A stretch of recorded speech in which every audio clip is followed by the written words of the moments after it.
Okay, so with me, hi guys! Merry Christmas! Happy New Year! Happy New Year! Okay. Hello. Hello. Hi, Merry Christmas. And Happy New Year. Hello, thank you for watching us again. We're back with another video. Sorry about the delay. It's just been really hectic, really busy over Christmas. Yeah, there's been a lot going on. Yeah, to do with Christmas, and also for me, I started teaching in another school for a few weeks, and my camera broke, so you know, like many excuses there for why it was so delayed.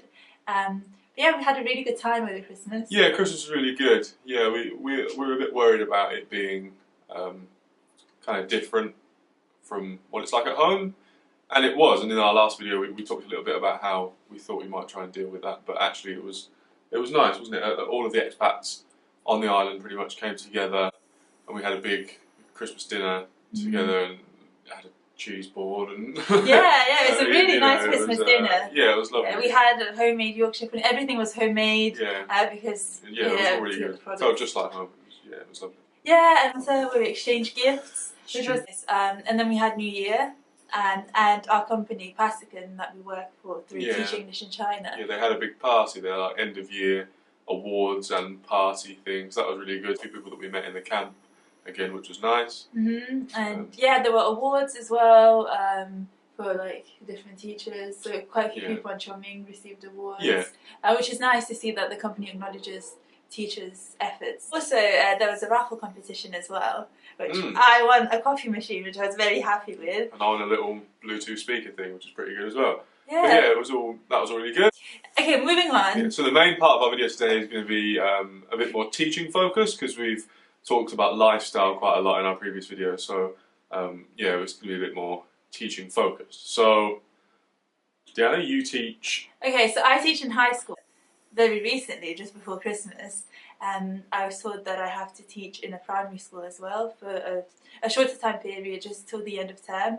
So yeah, I work in Chongming High School. There are 3 foreign teachers in my school, and the other 2 teachers work in the main part of the school, but I work in a department for students from Xinjiang who are all there on kind of like a scholarship thing, where they come over and they live in the school.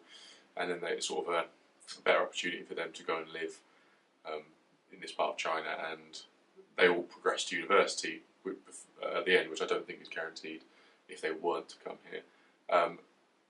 In addition to that, I also work 2 days at Minyi Middle School in the same town that we live in. Before coming to China, my experience with teaching was quite limited. I had some voluntary roles before. So I volunteered as a maths and English teaching assistant for adults with learning difficulties for a few weeks, maybe a few months, maybe a couple of months, but not for a very long time at all. And then before that, whilst at university, I volunteered working with children with autism. So I was paired with one child in particular, and I taught him different social interaction techniques through ABA. Okay, and then apart from that, I don't think I had much more additional experience.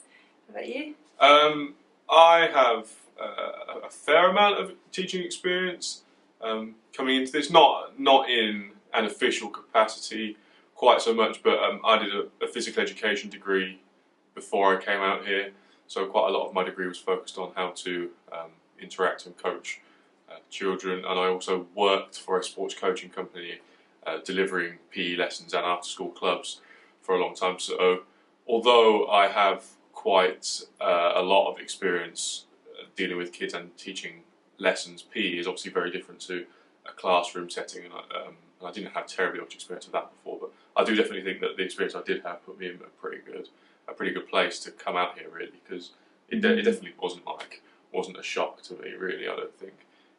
Yeah, for me it was less so. I think I was a bit more nervous about how I would be in a classroom, and also with children, I don't have many children in my life, so I was a bit like, oh. Yeah, I have a couple of brothers who I spent a lot of time with. So. Yeah, but it actually worked out really fine for me and really enjoyable. I'm really happy to have had this opportunity. Yeah, so I definitely say if you don't have any experience of teaching, it's not necessarily going to be a big hindrance to you. And also, I wouldn't get too bogged down in any preconceptions you have of what teaching is like either, because having taught in both England and China, they're largely different. Teaching 15, 16-year-olds in the UK would probably be a lot of people's worst nightmare. But out here, it's actually really good. It's a really good age to teach, I think. Out here. Yeah, I really enjoy it too. Yeah. So yeah, for me, the main difference between the older and the younger kids is their sort of behaviour and their attitude towards everything. So my high school kids range from 14 to 18, maybe 19, some of them, and they're all very receptive to what you do in class. They're incredibly well behaved. They never speak out of turn, my kids, ever.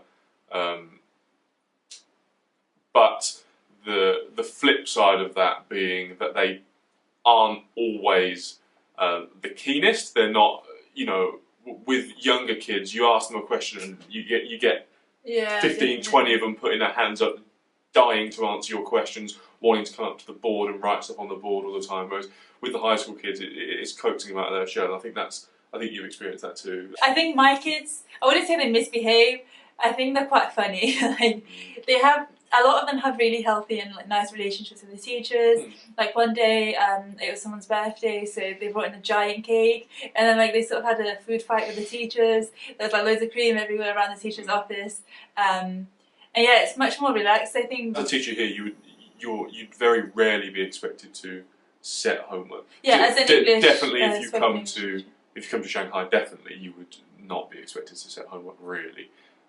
So I think for me the main difference between the two is in high school you kind of have to G your kids up, you have to bring them into the class, really try. You have to make a big effort to get them involved. That might sort of involve making a bit of a fool of yourself, sort of on purpose to sort of bring them out of their shell a bit. Whereas with the middle school kids, it's probably the opposite. You're trying to sort of you're trying to keep a lid on things a bit more. Because they're very in your face, and it's not that they're bad kids because they're not. They're just very energetic, and obviously your English class will be something completely different to anything they get in the rest of the week in any of their other classes. Their other classes are all very well regimented and you learn from the book, whereas oral English classes are definitely more interactive and more fun. So you can, particularly in younger kids, you can see them you walk into the room and they're very they're sort of that's very true with the primary school as well.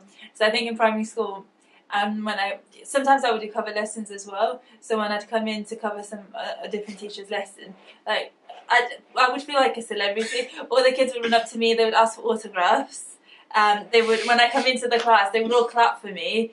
At the end of the class, again, autographs. They would give me gifts as well, and they have done, especially grade ones. They would make you little cute origami animals, or they would draw you like a princess or something, which is really sweet. But yeah, you do feel like a really special teacher. That may be also part because the students know that they can get away with chatting or misbehaving a little bit more so than they could with the Chinese teacher, because the Chinese teacher has a much better authority, I think, within the school, because they can understand the Chinese teacher for one. We're trying to communicate with really young children and they have a very little grasp of the language, and you don't really speak Chinese. It can be quite complicated. But yeah, the contrast is that little children, little students, you have to sort of they're keep a lid on. So excited. Whereas older kids, you're trying to they're just into it. Merry Christmas! It's Christmas soon! Yeah. Okay, yeah. Even with older kids though, you'll normally get, I'd probably say, 5 to 10 kids per class who will always take part in everything that you do. You'll have a core of kids who will be happy to take part in your stuff. Okay, 1, 2, 3, goodbye! Goodbye!